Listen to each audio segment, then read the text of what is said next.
Okay guys, baru-baru ni KJ dan juga Syaril Hamdan dalam sesi dia punya podcast, dia ada cakap lah tentang 4.5 trillion of corruption losses lah yang dialami oleh negara kita dan daripada dia punya sesi podcast tu dia ada cakap bahawa this figure 4.5 trillion ni macam tak logik, mathematically incorrect lah. Jom kita tengok sedutan sedikit daripada dia orang punya segmen podcast tu. Biasanya saya yang careful sikit kan, but these numbers don't make sense.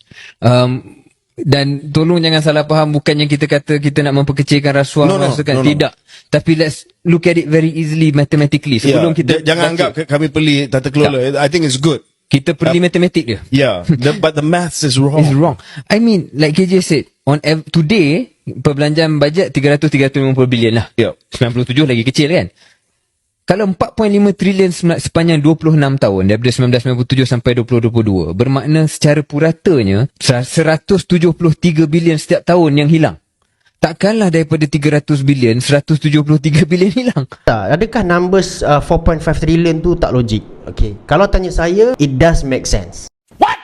Okay, jom saya explain kenapa First of all guys, dalam research paper tu dia tak ada sebut pun bahawa 4.5 trillion tu adalah satu angka yang diambil directly based on the percentage of government punya yearly expenses ataupun yearly budget. Kalau kita ambil angka tu bulat-bulat based on government punya yearly budget, memanglah tak logik. Bagi saya, ini budak tingkatan 5 pun dia boleh kira guys. Kita kena faham maksud dia dekat sini bahawa 4.5 trillion tu adalah economic losses. Dalam ekonomi ni dia ada satu term yang kita panggil sebagai multiplier effect.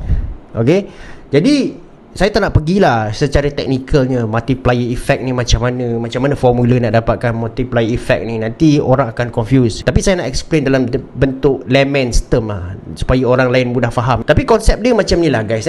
Setiap RM1 ataupun berapa banyak duit yang kerajaan belanja ataupun kita sendiri belanja, dia akan ada kesan akhir terhadap ekonomi. Let's say that multiplier effect dia bernilai 10 Jadi kalau kerajaan spend ataupun belanja RM1, kesan dia kepada ekonomi adalah sebanyak RM10 based on multiplier effect of 10. Contoh ni macam ni lah katakanlah kerajaan dia ada peruntukan grant sebanyak 10 juta.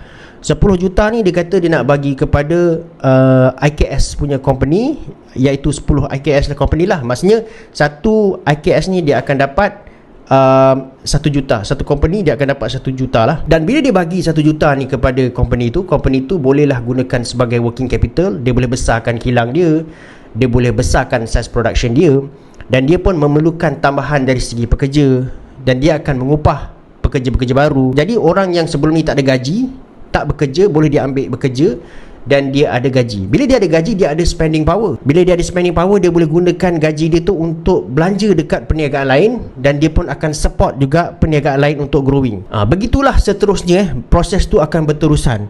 Bisnes-bisnes lain ni pula dia boleh gunakan income tu untuk besarkan bisnes dia, untuk rolling balik, untuk teruskan perniagaan dia. Dia ada efek kepada ekonomi. Jadi kalau kerajaan spend sebanyak 10 juta dengan multiplier effect ni 10, jadi kesan dia terhadap ekonomi itu adalah 100 juta. Tapi bayangkanlah 10 juta ni tadi yang patut diberikan sebagai grant kepada IKS ni telah disonglap. Nilai multiplier dia adalah 10. Jadi daripada multiplier 10 ni, the total of economic loss yang dialami oleh ekonomi itu juga akibat daripada corruption adalah 100 juta. Nampak tak guys? Daripada 10 juta ni, dia punya total economic losses based on multiplier effect of 10, dia akan dapat 100 juta total economic loss terhadap kita punya ekonomi. Jadi disebabkan itulah guys nilai dia boleh besar sebab dia akan multiply. Kalau kita ambil 4.5 trillion secara direct daripada government punya expenses tu, memanglah tak logik guys. Tetapi disebabkan dia ada multiplier effect, itulah menyebabkan dia punya figure tu boleh jadi 4.5 trillion.